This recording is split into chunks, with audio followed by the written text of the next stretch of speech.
বরগুনার তালতলিতে ভাতিজির হাতে চাচার টুনটুনি কর্তনের খবর পাওয়া গেছে। গুরুতর আহত অবস্থায় স্থানীয়রা তাকে উপজেলা স্বাস্থ্য কমপ্লেক্সে নিয়ে আসলে কর্তব্যরত চিকিৎসক প্রাথমিক চিকিৎসা দিয়ে উন্নত চিকিৎসার জন্য বরিশাল শেরেবাংলা মেডিকেল কলেজ হাসপাতালে প্রেরণ করেন। বৃহস্পতিবার 7 নভেম্বর রাত 8টার দিকে উপজেলার সোনাকাটা ইউনিয়নের ছকিনা গ্রামে এই ঘটনা ঘটে। বিশেষ অঙ্গ হারানো ওই ব্যক্তির নাম কবির হোসেন। তিনি একই এলাকার মোহাম্মদ পাঞ্জু হাওলাদারের পুত্র। তবে কি কারণে এই ঘটনা ঘটেছে তার ধোঁয়াশা এখনো কাটেনি। কবির ব্যক্তিগত জীবনে বিবাহিত এবং 2 সন্তানের জনক।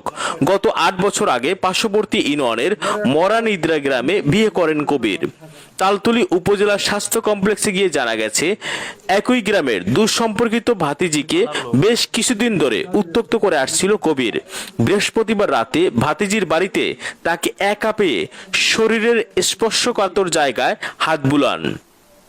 নিজেকে বাঁচাতে কবিরের বিশেষ অঙ্গ কেটে দেন ওই মেয়েটি। এ বিষয়ে অভিযুক্তর সাথে মুঠোফোনে কথা বললে জানা গেছে, কবির সম্পর্কে চাচা হলেও এর আগে তার বড় 2 বোনকে উত্ত্যক্ত করত। আজ তার বাবা মা পাশে শুটকি শুকনের কাজে গেলে সেই সুযোগে ঘরে ঢুকে চাচা কবির। সেখানে কবির গিয়ে তার শরীরে বিভিন্ন অঙ্গ প্রত্যঙ্গে হাত দিলে পাশে থাকা দা দিয়ে তার বিশেষ অঙ্গ কেটে দেয়। এ সময় সে দৌড়ে বাইরে এলে স্থানীয়রা কবিরকে উদ্ধার করে তালতলি উপজেলা স্বাস্থ্য কমপ্লেক্সে নিয়ে আসে। পরবর্তীতে চিকিৎসক উন্নত চিকিৎসার জন্য তাকে বরিশাল শেরেবাংলা মেডিকেল কলেজ হাসপাতালে প্রেরণ করেন। তবে ভাতিজিকে উত্ত্যক্তর অভিযোগ অস্বীকার করে কবির বলেন, ওই মেয়েদের বাড়ির পাশে আমার মাছের ঘের রয়েছে এবং মাছ চুরি হবে বিদায় পাহারা দিচ্ছিলাম।